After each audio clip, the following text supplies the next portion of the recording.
If you ever read this book, Letting Go, you would have realized, oh my god, I'm resisting my emotions. I must stop resisting it and start feeling it. I love it. Look into your emotions right now and say, I love it. I love it. It would have been a liberating experience. However, even though it works very well, the first couple of times you would soon realize that there is even more resistance that's happening. Something is not quite right. Even though you're letting go, your problem keeps coming back. It feels hopeless. It feels as though your ego is trying to tamper with this process, and your ego is saying to you, you know what? You should suffer. Why not? For the things you have done, you should suffer. You have so many voices. What's really happening? And why is this profound process that works for some suddenly doesn't work for you? If you are that kind of a person, and if you have a very loose definition of God, and you don't exactly know what God means, because David Hawkins' method essentially depends on your understanding of two words, surrender and God. And if you are clueless about both of these words, and if you're trying to let go, you'd find it quite hard. No worries, in this video, we are going to break letting go down in a way that is easily understandable and verifiable. Whatever I say, you would be able to verify in your direct experience, and nothing I say depends on you believing me. Me. Now, in this video, we are going to break it down in such clarity that hopefully it would help you the way it helped me. Now, let me take a moment and define letting go. Letting go is the process of realizing that you're holding on to stuff that doesn't serve you anymore. Now, let me break this down step by step. The key word being realizing. But realizing what? Right now, I'm holding on to this yellow ring. If you ask me and say, Prem, let go of this yellow ring, it's pretty easy. See, nothing too complicated here. However, if I put this yellow ring down and if I say, Prem, let go of this yellow ring, now you put me in a very interesting situation. How can I let go of something that I'm not even holding on to? This is the trick that your mind plays on you. See, it is impossible for me to let go of the ring because I'm not holding on to any in the first place. So what your mind does, if your mind is smart enough, it can convince you that you're not holding on to some yellow ring, and it will convince you that your hands are empty. Even though I'm holding on to the yellow ring, if I feel that my hands are empty, and if you ask me, Prem, let go of the yellow ring, you'll be like, how do I let go? You know, how do you let go of something that you don't even realize that you're holding on to? This is the kind of situation that you are in as well. You have emotions, you have suffering, you have packages that you're holding on to tightly with care, love, affection, and not willing to let go. However, you're not conscious of it. It's all happening subconsciously, see? Because whatever you're holding on to in the past helped you survive and made you the person you are today. Letting go of it is like a suicide note for your ego, because the beliefs that you had in your past helped you to survive till now. Now, how do you let go of something that you're not conscious of? Now, the question you must ask is, how do I become conscious of this? And what's stopping you from becoming conscious of this? The fact that you're holding on to your emotions.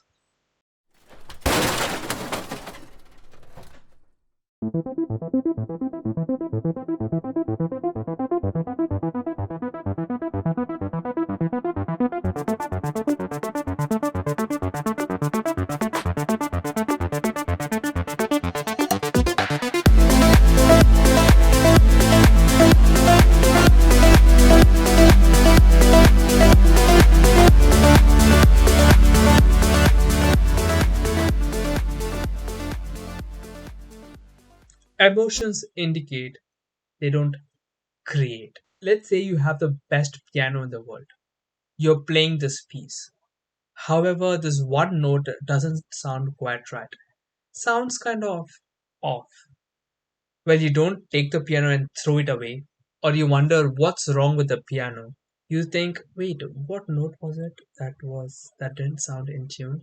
And then you tune the note, and now you have a perfect piano. When the note is not in tune, you take the time to tune it. You are a cosmic piano, and your emotions are just indicator of whether something is in tune or out of tune. You saw that baby right there, a small kid, angry.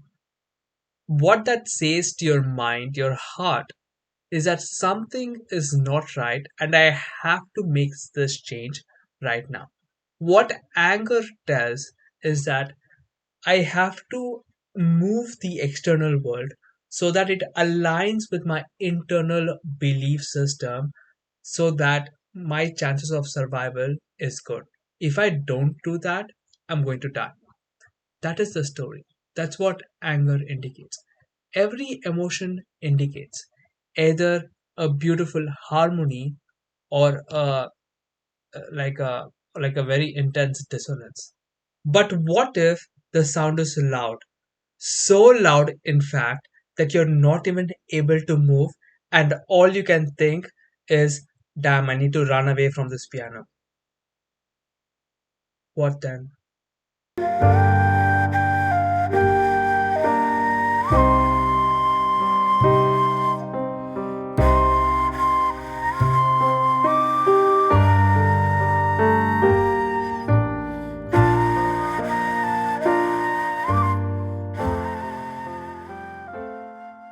When you feel intense emotion, what happens is your body hard limits you, hard limits your awareness to become conscious of any other possibilities.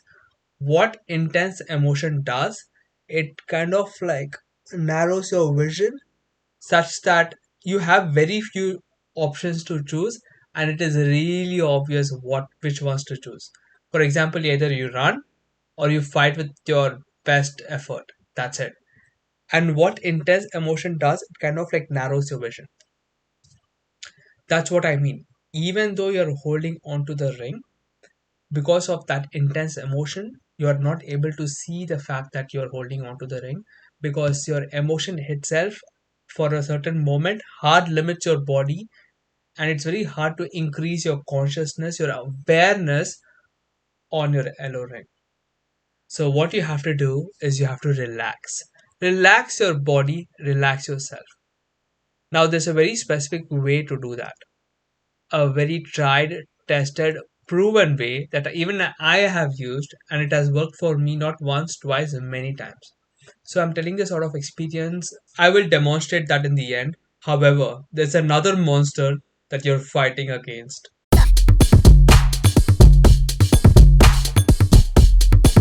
Thinking is so seductive, and that's the biggest problem with me since my entire work in this channel involves thinking about letting go. I had this moment. Every morning I wake up is a very spiritual experience for me because my entire being doesn't want to leave the bed since it's too cold, blah, blah, blah, blah, whatever. I think, you know what? I feel I can sleep for 5 more minutes. Every morning I struggle with this very problem and I have an internal conflict. And I try this method that I'm going to tell you in the end to let go and possibly let go of the sneaky so that I can wake up with like no resistance, you know. That is our problem. So I was trying to understand what I'm holding on to, what I'm holding on to, what I'm holding on to. It's only recently I realized the only thing I'm holding on to is let me figure out what kind of resistance comes when I try to sleep in the bed. And that is the resistance, you see. The resistance is that I'm trying to figure out what the resistance is and I'm thinking about it and it's so seductive. It's so seductively sweet. I'm thinking about it so much, and I go back to sleep. And every time it wins over. However, the best course of action, as most people would have figured out, would just bounce out of bed. You just like jump out of bed, and then you start thinking. Mel Robbins has this entire book written all about this very simple rule, 5 second rule. And all that is when you wake up, count 5, 4, 3, 2, 1, and it's jump out. That's basically her technique to get up early in the morning. However, I wanted to figure it out. And thinking can be so seductive in this way. Your step number one should be letting go of the emotion. Since emotions is so powerful that even if you're thinking, you won't be able to be aware of what content you're thinking. However, once you do the relaxation technique, which is like a breathing technique, which I will tell very shortly, then you will realize you are now aware of your thinking. That's a mental masturbation. See, now you have to let go of that or allow that. You have to become the witness of the thought rather than the thought. You need to become an observer of the drama rather than the actor in the drama. If all your if your mind is a theater and all the thoughts are like actors, you are an actor among many actors as well. You have to watch the drama rather than be in the drama. Mental masturbation. This is a very common trap that you would probably fall into, where you're seductively thinking about what my resistance is. Is this not working? Blah blah blah blah.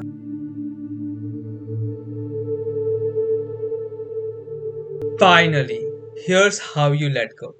Let me explain you the steps first, then I'll give you the tutorial. So, step number one is we are going to do something called tuning into the emotion. Now, here's how we do it. Step number one, become aware of your body. Once you became aware of your body, tune into the area where you are feeling the highest emotion, highest sensation.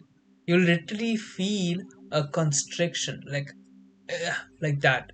It could either be in your chest, stomach, belly, or in your back, sometimes in your mind. But wherever the sensation is, the physical feeling, tune into that. 3. Once you tuned into your sensation, find the highest intensity point.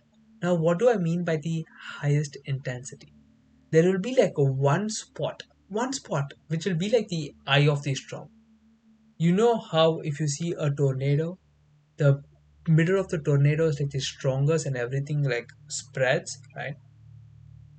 Become aware of the eye of the storm, the place that has the highest intensity.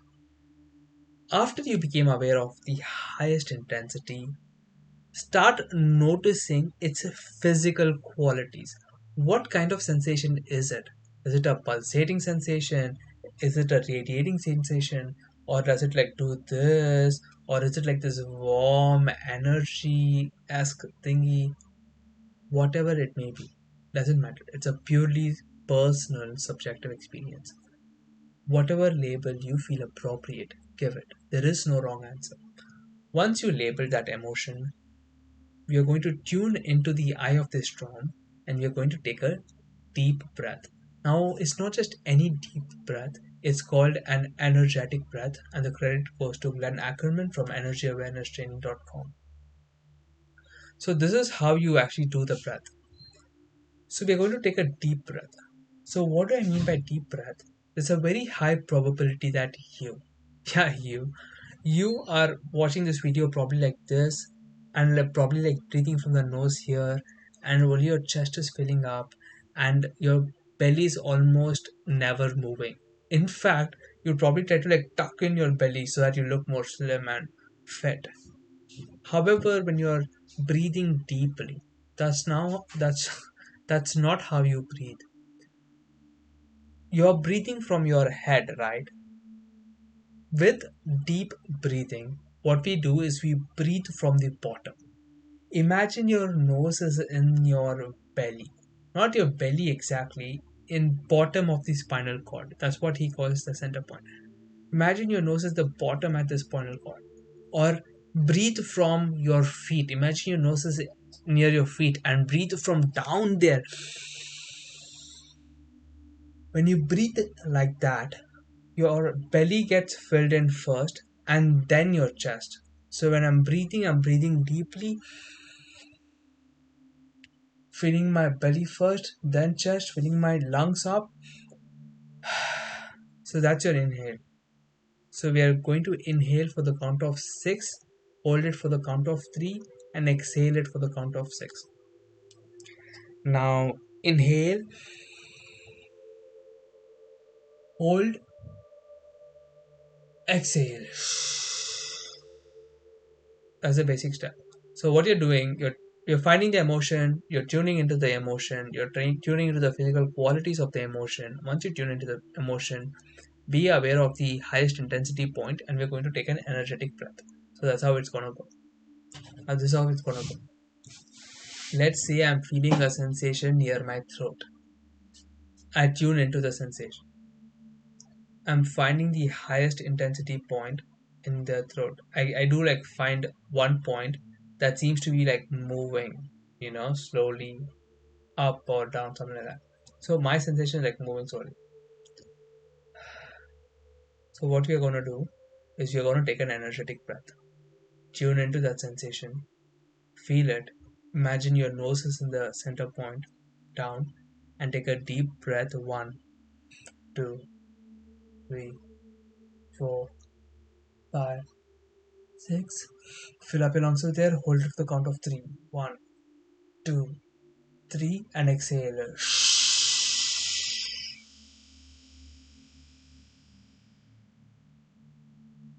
Now this shh is very important. Most of you would probably exhale like this. No, we're trying to exhale like this. For some reason, this resistance that's caused by our tongue physically seems to affect the energy and move it outside. So we're going to tune into that sensation, and we're going to take a deep breath in, hold for the 3, exhale, and we're going to like let it out. So let me do it one more time.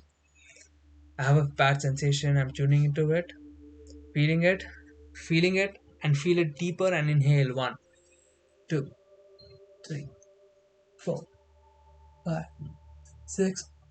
Hold for the count of 3. 1, 2, 3, and exhale.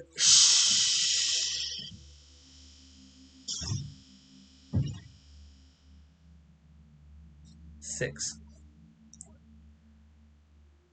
Notice with letting go, you're doing two things. You are letting go of the control that you don't have. Most probably, the suffering that is caused by you trying to control stuff that you cannot control. No matter how much you try to control the weather or the lottery, you just can't. No matter how much your survival depends on the outcome, like a weather or lottery, and you'll get physical anxiety. However, you cannot control that, and the only thing you can do is let go. And in this process, you also have to become conscious. Once you did 10 of this energetic breath, you'd be in a place where your awareness will expand enough for you to recognize what you're holding on to. Once you recognize what you're holding on to, then you would have to ask the question, is what I'm holding on to, does this thing serve me or not? If this thing doesn't serve me, then obviously it's letting go. So you're letting go of two things simultaneously. You're letting go of wanting to control stuff that is not in your control. And you're recognizing the stuff that you are causing, and you're letting go of that as well. So you're letting go of two facets of reality at the same time, recognizing and letting go. The example I want to share, when you're recognizing this, you are a witness, witnessing all this. When you're trying to recognize, one of the common traps is that you would become an actor.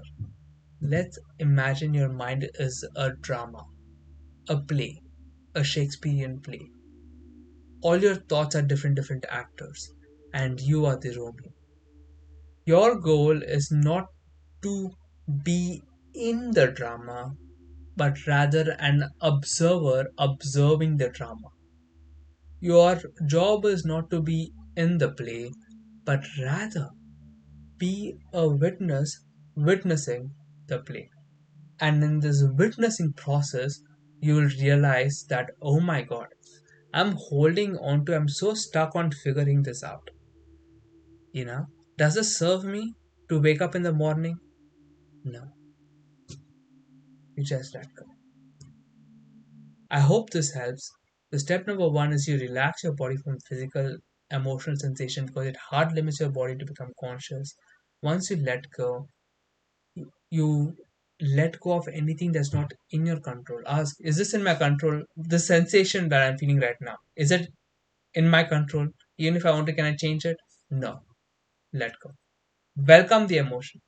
Welcome anything that you cannot control. And let go of anything that you don't want. Like this. It's as easy as that if you allow it to be. That's it for this video. Let me know what you guys think. Please like, that helps with the algorithm and stuff. Please subscribe if you like this sort of content, and let me know in the comments below what kind of videos would you like more. I would love to create, and let me know what kind of problems you face while letting go. That's it for this video, and I'll see you in the next one.